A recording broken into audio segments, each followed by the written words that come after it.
Hello, good morning students. Let's start with the second chapter of Unit 4.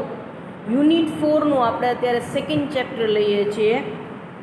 ગઈકાલે આપણે લોકોએ first chapter unit 4નું or you can say બે concept complete કર્યા હતા, contract of indemnity and the contract of guarantee. આજે આપણે લોકો સેકન્ડ ચેપ્ટર લઈએ છીએ. In the second chapter of unit 4 we need to study again two concept, contract of bailment અને contract of pledge. હવે જેમ મેં કીધું તો એવી રીતના કોન્ટ્રાક્ટ ઓફ ઇન્ડેમનિટી અને કોન્ટ્રાક્ટ ઓફ ગેરંટી એ બે સાથે આપણે ભણ્યા હતા, કારણ કે ઇન્ડેમનિટી અને ગેરંટી ક્યાંક પેરેલલ જતા હતા, એટલા માટે એમાં ડિફરન્સ હતો. પણ એ કેવો ડિફરન્સ હતો કે you need to understand the things કે this is not the contract of indemnity, this is a contract of guarantee only, અને આ ઇન્ડેમનિટી છે. ઇટ મીન્સ દેટ તમને જો એકદમથી કન્સેપ્ટ ક્લિયર નહીં હોય તો you can not easily differentiate between the contract of indemnity અને guarantee. If you understand the concept of indemnity in detail and the concept of guarantee in detail, તો જ તમે એ બે વસ્તુમાં ક્લિયરલી ડિફરન્શિએટ કરી શકશો. ક્લિયર? એવી જ રીતના બેલમેન્ટ અને પ્લેજ છે. હવે એમાં આપણે અત્યારે ફર્સ્ટ સ્ટાર્ટ કરીએ છીએ કોન્ટ્રાક્ટ ઓફ બેલમેન્ટ. તો કે બેલમેન્ટ શું છે? તો કે ભાઈ બેલમેન્ટની અંદર શું હોય છે? તો કે ભાઈ property of one person temporarily goes into the possession of the another. The ownership of the property remain with the giver, that means the bailor, while the possession goes to the another person. હવે અહીંયા આનો મતલબ સમજવા માટે let's understand the concept with the one simple example. પહેલાં તો bailment એટલે શું છે? To bail something, it means to deliver something or to hand over something. To bail something, બેલનો મતલબ શું છે? આપણે જેમ કેમ કોન્ટ્રાક્ટ ઓફ ઇન્ડેમનિટીમાં જોયા હતા, કોન્ટ્રાક્ટ ઓફ ગેરંટીમાં જોયું હતું કે ઇન્ડેમનિટીનો મતલબ જ શું થાય છે? To compensate, to protect. Clear? એવી જ રીતના અહીંયા બેલમેન્ટનો મતલબ શું થાય છે? To bail something, that means to deliver something, to hand over something. હું તમને કોઈક વસ્તુ હેન્ડ ઓવર કરું છું, તમને કોઈ વસ્તુ ડિલિવર કરું છું, તો એનો મતલબ થાય છે બેલ કરવું. ક્લિયર? હવે contract of a bailment, contract of a બેલમેન્ટની અંદર અગેન કેટલી પાર્ટી હશે? તો કે ભાઈ કોન્ટ્રાક્ટ ઓફ અ બેલમેન્ટની અંદર અગેન બે પાર્ટી હશે. જેમ કોન્ટ્રાક્ટ ઓફ ઇન્ડેમનિટી હતું, ઇન્ડેમનીફાયર અને ઇન્ડેમનિટી હોલ્ડર, તો એવી જ રીતના અહીંયા કોન્ટ્રાક્ટ ઓફ ગેરંટીમાં ત્રણ હતી, શ્યોરિટી, ક્રેડિટર અને પીટી. કોન્ટ્રાક્ટ ઓફ અ બેલમેન્ટમાં કેટલી પાર્ટી આવશે? બે, બેઇલર અને bailee. The person who deliver the goods become the bailor and the person to whom you deliver the goods it's become bailey. નો સમજાય તો કાંઈ વાંધો નહીં, try to understand, just try to understand the theory. પછી હું તમને practical example આપી અને બખૂબી સમજાવીશ. Don't worry at all. અત્યારે ખાલી એટલી વસ્તુ યાદ રાખો કે આમાં બે કોન્ટ્રાક્ટ ઓફ બેલમેન્ટની વાત આવે તો બે પાર્ટી આવશે. હવે બેલ કરવું means to deliver or to hand over. એનો મતલબ થાય છે ટુ ડિલિવર સમથિંગ. તો અહીંયા ગુડ્સની વાત આવે છે, કોઈ વસ્તુની વાત આવે છે. અને જ્યારે કોન્ટ્રાક્ટ ઓફ અ બેલમેન્ટ તમે ભણો છો ત્યારે તમારે બખૂબી વસ્તુ માઇન્ડમાં ક્લિયર રાખવાની છે કે contract of the bailment is only and only applicable to the movable property. Movable પ્રોપર્ટીને એપ્લિકેબલ થાય છે. ક્લિયર? ઇમૂવેબલને નહીં. સો મૂવેબલ થિંગ્સ જે હશે એને જ બેલમેન્ટ એપ્લિકેબલ થાય છે, ઇમૂવેબલને નહીં. હવે આની અંદર શું થાય છે? કોન્ટ્રાક્ટ ઓફ ધ બેલમેન્ટની અંદર શું હોય? તે કે ભાઈ સે ફોર એક્ઝામ્પલ, હું તમને મારું મટીરિયલ આપું છું સ્ટીચ કરવા માટે, તમે ડિઝાઇનર છો, તો હું એમ કહું છું કે આ મારું મટીરિયલ મને ઇન્ડો વેસ્ટર્ન આઉટફિટ તમે સ્ટીચ કરી દેજો. મેં તમને મટીરિયલ આપ્યું સ્ટીચિંગ માટે, સ્ટિચિંગ તમે મારું મટીરિયલ તમારી પાસે રાખ્યું છે, સ્ટિચિંગ કે એમાં હેન્ડવર્ક કે જે કંઈ કરવાનું હોય કમ્પ્લીટ થઈ જશે, તમે મને પાછું આપશો. તો this is the contract of bailment. Say for example, તમે મારી પાસે આવ્યા કે મેડમ બિઝનેસ લોનું મટીરિયલ એક્સ્ટ્રા કંઈ હોય તો વાંચવા આપજો, અને I said yes, I have the extra material of a business law, I have a specific book for the same. મારી એક હેન્ડ રિટન બુક છે, તમે લઈ જાજો વાંચવા, નો ઇશ્યુઝ. પણ as soon as exam gets over, please return it back to me. જેવી તમારી એક્ઝામ્સ કમ્પ્લીટ થાય મને તમે રિટર્ન કરી દેજો, મારે જોઈએ, બીજા કોઈને ફર્ધર રેફરન્સ માટે આવી રીતના જોઈતી હોય તો આપવા થાય. મારી બુક છે, હેન્ડ રિટન બુક છે, ઓનરશિપ કોની છે? મારી. હું તમને એક્ઝામ સુધી રીડ કરવા માટે આપું છું એ બુક. એક્ઝામ્સ પૂરી થઈ જશે પછી તમે પાછી બુક મને આપશો કે નહીં આપો? મેં તમારા નામે થોડી બુક કરી દીધી છે. તમને પોઝેશન આપ્યું છે કે ઓનરશિપ? પોઝેશન. ક્લિયર? મેં તમને એક્ઝામ સુધી બુક રાખવા આપી છે, કાયમ માટે રાખવા નથી આપી દીધી. મેં તમને એમ કીધું છે once you finish up with the exam please hand over a book to me again. તમે મને બુક આ પાછી આપજો. ક્લિયર? તો મેં તમને જે બુક આપી છે મેં એનું પોઝેશન તમને આપ્યું છે, ઓનરશિપ આપી છે ના. તમે એ બુક એક્ઝામ સુધી તમારી પાસે રાખશો. Once you finish up with the exam તમે મને બુક રિટર્ન કરો છો. તો this is known as a contract of bailment. One person, હવે આ વસ્તુને બખૂબી સમજો. One person deliver a goods to the another person. Here a person merely pass on the possession of the goods. Original ownership lies with the original owner. Ownership તો કોની છે? મારી જ છે. પણ ટાઈમ બિંગ તમને હું શું આપું છું? પોઝેશન પાસ ઓન કરું છું. તો બેલમેન્ટ છે તો કે bailment is always for a specific purpose. એ કોઈક સ્પેસિફિક પર્પઝ માટે જ હશે. તમને મેં બુક આપી છે 1 મહિનો રાખવા માટે, એક્ઝામ્સ માટે. Once you finish up with the purpose, જેવો તમારો પર્પઝ અકમ્પ્લિશ થઈ જશે, once you accomplish your purpose you will return it back to me bailor. તો બુક એકચ્યુઅલી મારી છે. કોની ઓનરશિપની છે? મારી ઓનરશિપની છે. અને હું તમને ગુડ્સનું પોઝેશન આપું છું. તો અહીંયા જે વ્યક્તિ, the person who deliver the goods become the bailor, જેની માલિકીનો ગુડ્સ છે, જે માલિક છે એ શું થઈ જશે? બેલર. અને two whom you deliver the goods that party become bailey. તમે જેને ગુડ્સ ડિલિવર કરો છો એ શું થઈ જશે? બેલર. તો હું તમને મારી બુક 1 મહિનો રાખવા આપું છું, તો I become the bailor, you become bailey. હું તમને મારું મટીરિયલ સ્ટિચિંગ માટે આપું છું, તો I become the bailor અને you become bailey. As soon as the purpose is accomplish, teaching થઈ જશે, તમે એ વસ્તુ મને પાછી આપો છો. હું તમને એક રિસેપ્શન ગાઉન, પાર્ટીવેર ગાઉન, તમે ડ્રાય ક્લીનર છો, હું તમને આપું છું ડ્રાય ક્લીન માટે.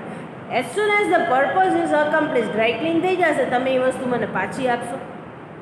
તો the person who deliver the goods become the bailor and the person to whom you deliver the goods become bailee. એટલે બેલર અને બેલી એવી રીતના બન્યા. પહેલી વાત. બીજું, અહીંયા કોઈ સ્પેસિફિક પર્પઝ માટે જ ગુડ્સ ડિલિવર કરવામાં આવશે. As soon as the purpose accomplished, as soon as you achieve the specific purpose, bailee return it back a goods to the bailor. Bailee return કરશે ગુડ્સ.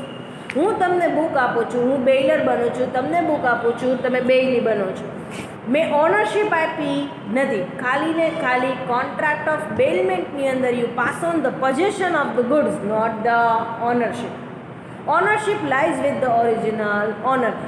ઓનરશિપ તો કોની પાસે રહેવાની છે? ઓરિજિનલ ઓનર પાસે. Here in the contract of the bailment you pass on the possession of the goods.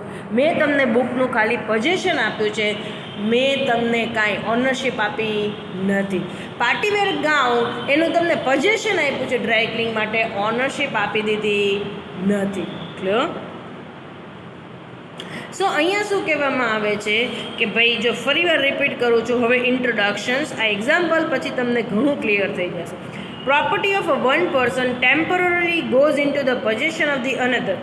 The ownership of the property remain with the giver while only the possession goes to the another. Clear? Next, meaning. Bailment means to deliver. It involves the change of a possession of the goods from one person to another person for some specific purpose. બુકનું possession મારી પાસે હતું એ હવે તમારી પાસે છે. શું કામ? એને સ્પેસિફિક પર્પસ. તમને બુકમાંથી રીડ કરવું છે એક્ઝામ માટે. મેં તમને ગાઉન મારું હતું, પાર્ટીવેર ગાઉન મેં તમને આપ્યું. પોઝેશન મારી પાસેથી તમારી પાસે ગયું. શું કામ? એને ડ્રાય ક્લીન માટે. મારું મટીરિયલ હતું, મેં તમને આપ્યું. શું કામ? એને સ્ટિચિંગ કરવા માટે. ક્લિયર? સો યાદ રાખવાનું, બેલમેન્ટની અંદર bailor transfer the possession of a goods from one person to another person. અને શેના માટે પોઝેશન જાય? For specific purpose. Say for example, તમારા લોકોનું ઘર બસ સ્ટેન્ડથી નજીક છે, બસ સ્ટેશનથી. તો મારા ઘરેથી સ્કૂટર લઈને આવું છું, તમારા ઘરે સ્કૂટર રાખી દઉં છું અને હું એમ કહું છું કે હું 15 દિવસ પછી બહારગામથી આવીશ. તો આ શું થયું? Contract of bailment. I have pass on the possessions to you for some specific purpose.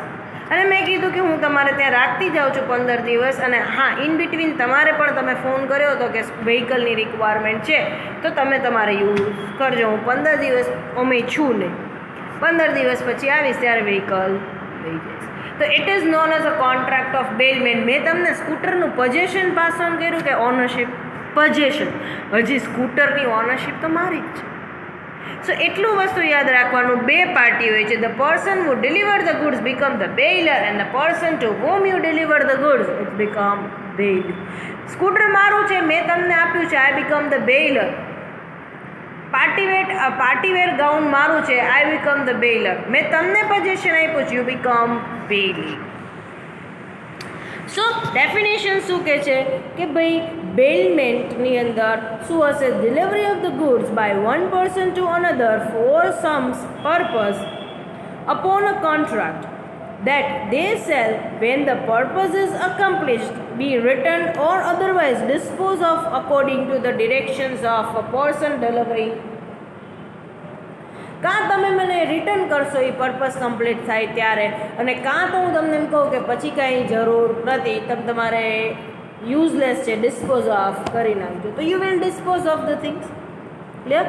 So in short અહીંયા યાદ રાખવાનું, બેલમેન્ટની અંદર શું હશે? Baler deliver a possession of goods to the another person, that means to bailey, for some specific purpose.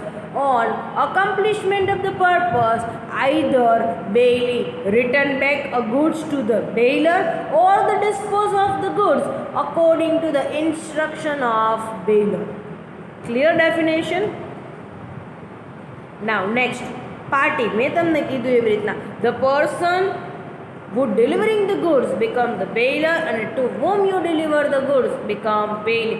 હું તમને deliver કરું છું બુક એટલે આઈ બીકમ ધ બેલર. જેને બુક ડિલિવર થાય છે એ પાર્ટી કઈ બનશે? બેલી. જેને પોઝેશન પાસ ઓન થાય છે એ શું બની જશે? Bailee. Now the requisites of valid bailment. એમાં ફર્સ્ટ શું કહે છે? કોન્ટ્રાક્ટ. તે કહે કે ભાઈ bailment is usually created by agreement એટલે ઓફર પ્લસ એક્સેપ્ટન્સ. તમે મને પૂછ્યું કે મેડમ તમારી બુક મને આપશો, એક્ઝામ્સ ઓરિએન્ટેડ તમારી પાસે રેફરન્સ મટીરિયલ છે? આઈ સેડ યસ છે અને હું તમને આપીશ ઓફર એન્ડ એક્સેપ્ટન્સ. તમે મને પૂછ્યું, આઈ સેડ યસ, મેં મારો કન્સન્ટ આપ્યો, મંજૂરી આપી. So contract of a bailment may be expressed or implied. Agreement may be expressed or implied. Now, the delivery of possessions mere a custody of the goods not create the bailment. અહીંયા શું કહે છે? Delivery of possessions. તમારે actually એને possession આપવાનું છે, કોઈ specific purpose માટે યુઝ કરવા.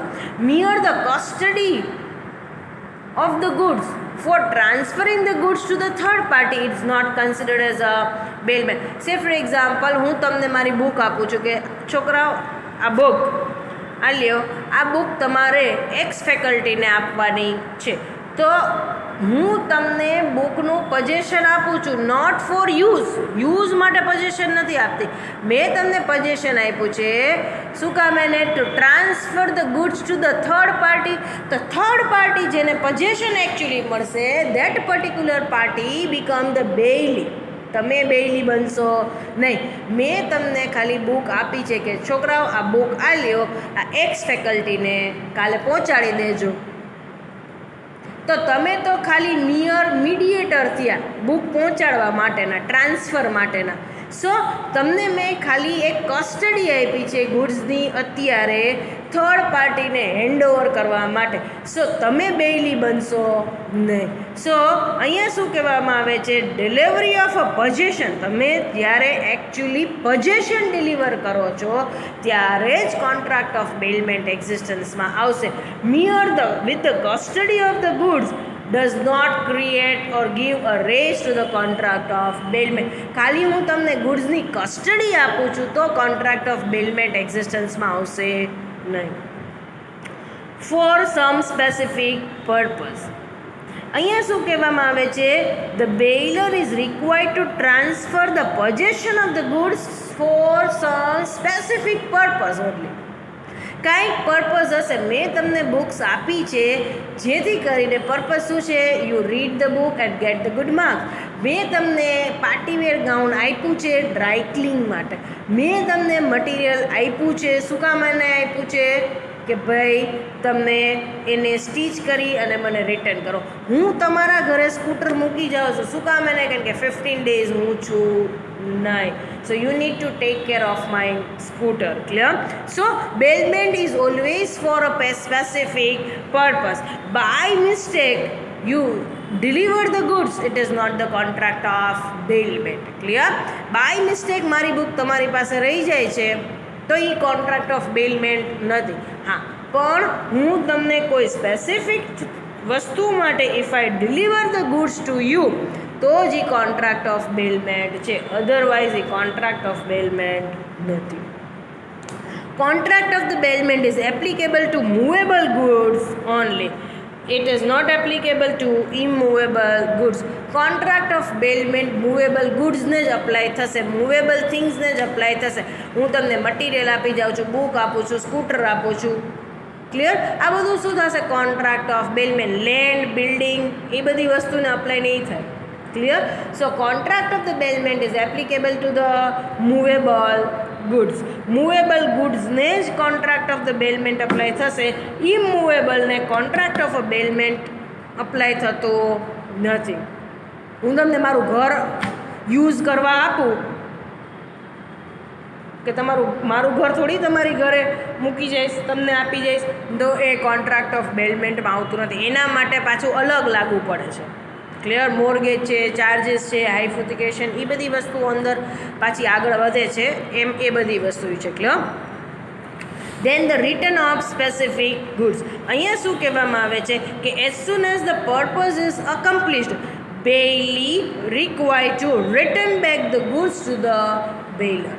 જેવો પર્પઝ કમ્પ્લીટ થઈ જશે, bailee required to return it back the goods to the bailor or required to dispose the goods according to the instruction of bailor.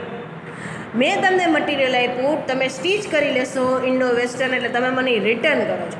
મેં તમને ગાઉન આપ્યું છે ડ્રાય ક્લીન માટે, એ થઈ જશે એટલે તમારે રિટર્ન કરો છો. મેં તમને બુક આપી છે, એ કમ્પ્લીટ તમે રીડ કરી લ્યો છો, એક્ઝામ્સ કમ્પ્લીટ થઈ છે, તમે મને વસ્તુ રિટર્ન કરો છો. So as soon as the purpose gets a complete, bailee required to return it back a goods to the bailor. બેઇલરને પાછો ગુડ્સ કાં તો રિટર્ન કરવાનો છે, અને જો બેઇલર એમ કે dispose of the goods now, તો એને ડિસ્પોઝ ઓફ કરી દેવાનો છે as per the instructions of bailor. બેઇલરના ઇન્સ્ટ્રક્શન મુજબ વર્તવાનું રહેશે. ક્લિયર? સો અહીંયા આપણે આજે મેઇન બે વસ્તુઓ કમ્પ્લીટ કરી છે. ફર્સ્ટ આપણે કમ્પ્લીટ કર્યું છે, that is the introduction and the definition of bailment. ખાસ આપણે બેલમેન્ટનું એક્ઝામ્પલ સાથે ઇન્ટ્રોડક્શન્સ અને ડેફિનેશન મિનિંગ જોયું છે. સેકન્ડ આપણે જોયું છે requisites of bailment or you can say essential element of bailment. Clear? હવે થર્ડ ટોપિક આપણે લોકો જોવા જઈ રહીએ છીએ, that is the duties of bailor and the duties of bailee. હવે આપણને એક આ કન્સેપ્ટ ક્લિયર થઈ ગયો છે કે બેઇલર એટલે શું ને બેઇલી એટલે શું. એ બહુ ક્લિયર થઈ ગયું છે. મેં તમને બુક્સ આપી છે, I am become the bailor, the owner of the goods become the bailor. યાદ રાખવાનું, જે વ્યક્તિ પોઝેશન પાસ ઓન કરે છે એ બેઇલર થઈ જશે, અને જેને ગુડ્સનું પોઝેશન મળે છે એ જે તે વ્યક્તિ છે એ બેઇલી થઈ જશે. એટલી વસ્તુ યાદ રાખવાની, એટલે ક્લિયર થઈ જશે. ક્લિયર? હવે નાઉ ધ ડ્યુટીઝ ઓફ બેઇલર. એનો મતલબ શું છે કે ભાઈ જ્યારે કોઈ વ્યક્તિ ગુડ્સનું પોઝેશન પાસ ઓન કરે છે તો એ બેઇલર બને છે. અને what are the responsibility of bailor? Clear? First, to disclose the known fault. When bailor delivered the goods to the bailee, at that time bailor required to disclose the known fault or the defects of the goods or the defects which are associated with the goods to the bailee. If bailor fails to do so, bailey can claim the damages from the bailor. Say for example, સમજો આ વસ્તુ, to disclose the known fault. Say for example, હું તમને બહારગામ જાઉં છું, એટલે મારો ઘોડો છે એ તમારા ઘરે મૂકીને જાઉં છું.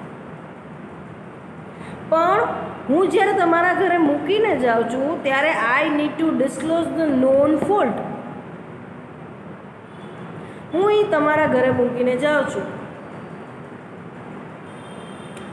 પણ મારે તમને કેવું જોઈતું હતું કે આમાં ભાઈ એક ડિફેક્ટ એ છે કે એને નવડાવો ને તો ઘોડો ગાંડો થાય છે અને પછી it cause a damages, injuries. એ મેં તમને કીધું જ નહીં. Non fault or the defect associated with the goods. Clear? હું તમારા ઘરે એક મશીન મૂકી જાઉં છું અને તમને કહું છું તમે તમારા મશીન યુઝ કરો 1 મહિનો અને તમારું મશીન બગડી ગયું છે, રિપેરમાં આપી દો, આનાથી પ્રોડક્શન કરો. પણ એ મશીનમાં હું તમને કહેતા પાછી ભૂલી જાઉં છું કે આમાં કરંટ આવે છે, ધ્યાન રાખજો. આ મશીન યુઝ કરો તો તમારે આટલા પ્રિકોશન્સ લેવા પડશે, એ હું તમને કહેતી જ નથી. હું તો મશીન મૂકી જાઉં છું, તો તમે જેમ તમારું મશીન યુઝ કરો છો એમ જ તમે મારું મશીન યુઝ કરશો, અને જેવું યુઝ કર્યું યુ કોઝ ડેમેજ, ઇન્જરી થઈ, તરત જ શોટ લાગ્યો, હોસ્પિટલાઇઝેશન થયું, 2 લાખનો ખર્ચો આવ્યો. તો અહીંયા શું કહેવામાં આવે છે? Duties of bailor. Duties of bailor શું છે કે whenever the bailor pass on the possession of the goods to the bailee, at that time bailor required to disclose the known fault or the defect associated with the goods. જો bailor એ વસ્તુ નહીં કરે અને એને લીધે બેઇલીને કોઈ નુકસાન, damages થાય છે તો એ બેઇલીને કોને કમ્પેન્સેટ કરવું પડશે? બેઇલર. 2 લાખનો ખર્ચો આવ્યો, કહેતા ભૂલી ગઈ કે અરે મેં કીધું જ નહીં કે આમાં આવી રીતના શોટ લાગે છે, આવી રીતના યુઝ કરવાનું છે, આટલા ઇસ્યુઝ છે મશીન સાથે, મશીન ચાલે છે પણ આટલા પ્રોબ્લેમ સાથે ચાલે છે, એ મેં કીધું નહીં. હવે એનાથી તમને નુકસાન થયું, 2 લાખનો ખર્ચો આવ્યો, તો આઈ નીડ ટુ કમ્પેન્સેટ, કારણ કે મારે તમને ડિસ્ક્લોઝ કરવું જોઈએ તો નોન ફોલ્ટ મેં કર્યું. Second, to bear extraordinary expenses of bailment. Bailey is responsible to bear the ordinary expenses. Ordinary expenses, the routine expenses છે that the bailey need to bear. Extraordinary expenses that the bailor need to bear. Say for example, હું તમને scooter આપી ગઈ 15 દિવસ use કરવા માટે, તો સ્કૂટરની અંદર પેટ્રોલ ભરાવવાનો ચાર્જીસ છે, પેટ્રોલનો જે ખર્ચો છે એ મારે કરવાનો છે. પણ હું જે સ્કૂટર મૂકી ગઈ એમાં અચાનકથી હજી તો બીજી વાર વાપરું છું ત્યાં જ બ્રેકના પટ્ટા તૂટી જાય છે, એન્જિન છે એ જવાબ આપી જાય છે, સર્વિસમાં લઈ જાઉં છું કે ભાઈ સ્કૂટર હજી તો 2 દિવસ ચલાવ્યું, બંધ થઈ ગયું છે, જરાક ચેક કરી દો. એમ કહે છે કે આનું એન્જિન પણ બદલવું પડશે અને બ્રેકના પટ્ટા તૂટી ગયા છે એ પણ નવા નાખવા પડશે, 7000નો ખર્ચો છે. તો એ 7000 હું આપીશ? મેં તો તમારું સ્કૂટર 15 દિવસ વાપરવા માટે જ ખાલી લીધું છે, તો 7000 મારે બેર કરવાના છે. આ વસ્તુ ડેમેજ થઈ છે એ શેના લીધે થઈ છે? Over a period of time તમે યુઝ કરેલું છે, તમે 10 વર્ષથી યુઝ કરો છો એટલે આ ડેમેજ થયું નથી, તો આ 2 દિવસને લીધે ડેમેજ થયું. તો I am responsible to bear the ordinary expenses, routine expenses. હા, એમાં પેટ્રોલ ભરાવાનું હશે તો આઈ નીડ ટુ, પણ એના આ જે એક્સપેન્સીસ મેન્ટેનન્સના આવ્યા છે that I am not responsible to bear. So bailor required to bear extraordinary expenses. Routine expenses આવશે તો જ બેઇલી બેર કરશે, otherwise it is the duty of a bailor to bear the extraordinary expenses. તમારો ઘોડો હું લઈ આવી છું તો ઘોડાને ખવડાવવા પીવડાવવાનો રૂટીન ખર્ચો મારો છે, પણ હવે ઘોડાને ફ્રેક્ચર આવે કે ઘોડાને ઓપરેશન આવે તો એ ખર્ચો પાછો મારે નથી કરવાનો 15 દિવસમાં. That the extraordinary expenses that you bailor owner need to bear, એ ઓનરે ભોગવવાનું છે, બેઇલી નહીં બેર કરે. To indemnify bailee for a loss in a case of premature termination of bailment. આની અંદર શું કહે છે? Premature termination. પ્રીમેચ્યોર ટર્મિનેશન એટલે મેં તમને કીધું એ પહેલાંથી જ હું પાછું લઈ લઉં છું, એટલે કે અહીંયા તમને ટાઈમ પીરિયડ આપ્યો છે એ પહેલાં હું ગુડ્સ રિવોકેટ કરી લઉં છું, પાછો માગી લઉં છું. તો ઇન્ડેમનિફાય બેઇલી, ઇન્ડેમનિફાય બેઇલીનો મતલબ to protect the bailee or to pay the loss. For the loss in the case of a premature termination. Say for example, તમારી પાસેથી હું ઘોડો લઈ જાઉં છું અને એ ઘોડો છે એને મારે અલગ અલગ એક્ઝિબિશનમાં શો કર્યા છે મેં, એ શોમાં અલગ અલગ એને પરફોર્મન્સ કરાવવાના છે, એટલે એના માટે મેં એને ટ્રેનિંગ એ આપી, એક્ઝિબિશનની ટિકિટ એ વેચી. એક્ઝિબિશનના 5 દિવસ પતે પછી હું કહું લાવો ઘોડો. એકચ્યુઅલી મારે તમને 15 દિવસનું કમિટમેન્ટ હતું, તો બાકીના 10 દિવસ મારે શું કરવાનું? હવે એક્ઝિબિશનની બધી ટિકિટ કેન્સલ થાય એટલે મારે રિફંડ આપવા પડશે. સો અહીંયા શું કહે છે? To indemnify the bailee for the loss in a case of premature termination of bailment. તમે જે સ્પેસિફિક ટાઈમ લિમિટ માટે બેલમેન્ટ આપ્યું છે એ પહેલાં તમે જો બેલમેન્ટ લઈ લ્યો છો, બેલમેન્ટ કેન્સલ કરો છો, ગુડ્સનું પોઝેશન પાછું લઈ લ્યો છો, તો એનાથી બેઇલીને જે લોસ થશે that you have to compensate. Clear? To receive back the goods. So અહીંયા શું કહેવામાં આવે છે કે ભાઈ as soon as the purpose gets complete on expiry of the specific term, it is the duty of a bailor to take back the goods back. Stitching થઈ ગયું છે એટલે ભાઈ મને રોજ ફોન કરે છે, હું મટીરિયલ લેવું પાછું વસ્તુ લેવા જ નથી જતી, પેમેન્ટ કરવા જ નથી જતી, ચાલશે. કીધું વસ્તુ ડ્રાય ક્લીન થઈ ગયું છે મારા ગાઉનનું, લેવા જ નથી જતું, તો નહીં ચાલે. કીધું વસ્તુ તમે મને યાદ કરીને બુક દેવા આવો છો, હું એમ કહું કાલ આપી જાજો, પરંતુ આજ નહીં, આજ મારે રાખવાનો ઇશ્યુ, કાલ આપી જાજો. સો એ નહીં ચાલે. As soon as the purpose gets over, purpose જેવો કમ્પ્લીટ થઈ જાય છે, ડેઇલી તમને ગુડ્સ રિટર્ન કરે તમારે લઈ લેવાનું. હું મારો ઘોડો તમારે ત્યાં રાખીને જાઉં 15 દિવસ, તમે કીધું મારે જોઈએ છે, પણ હું 5 મહિના સુધી પછી લેવા જ ન જાઉં, દેવા આવે તો હું કહું પછી લઈ લઈશ, રાખને તાર પાસે, એ નહીં ચાલે. It is the duty of a bailor two receive back the goods. A duty છે બેલરની કે જેવો પર્પઝ અકમ્પ્લીશ થઈ ગયો, બેઇલી ગુડ્સ રિટર્ન કરે છે એને પાછો લઈ લેવો પડશે. On the completion of the purpose bailor has to take back the goods back from the bailee. To indemnify bailey, that means to protect the bailey. It means અહીંયા શું કહે છે? If the title of the goods is defective and due to that if the bailey suffer the loss, it is the duty of a bailor to compensate. અહીંયા શું કહે છે કે ભાઈ say for example મેં તમને તમે કીધું 15 days માટે એક સ્કૂટર જોઈએ છે, વ્યવસ્થા કરતા ને આઈ સેડ યસ કરી દો. હું કોકનું ચોરીને તમને આપી જાઉં છું, હવે તમને તો ખબર નથી કે આ સ્કૂટર ચોરેલું છે, તમે તેમ કે ભાઈ મેં વ્યવસ્થા કરીને તમને આપી છે. હવે જેનું સ્કૂટર ચોરાણું છે એમને કમ્પ્લેન ફાઇલ કરી, પોલીસ ગોતતા તમારા પાસે આવ્યા અને તમને ફાઇન આપ્યો કે તમે સ્કૂટર ચોરી કરેલું વાપરો છો, 10,000 રૂપિયા ફાઇન કરો. તો તમે કીધું મને તો ખબર જ નથી આ ચોરીનું છે, મેં તો ભાઈ મેડમને કીધું તું સ્કૂટરની એક વ્યવસ્થા કરી આપશો, એ શી સેડ યસ. અને એમને મને આપ્યું એટલે મને એમ કે એમના કોઈ ફ્રેન્ડનું કે એમના ઘરે કોઈ એક્સ્ટ્રા પડ્યું હશે એ આપ્યું છે. પોલીસ કે હું કાંઈ જાણું નહીં, 10,000 રૂપિયા ફાઇન પે કરો સ્કૂટર ચોર્યું એમાં. સો અહીંયા શું કહે છે, where the title of the bailor of the goods is defective અને if the bailee suffer the loss then the bailor required to compensate. ભૂલ કોની છે? સ્કૂટર કોને ચોર્યું? બેઇલર.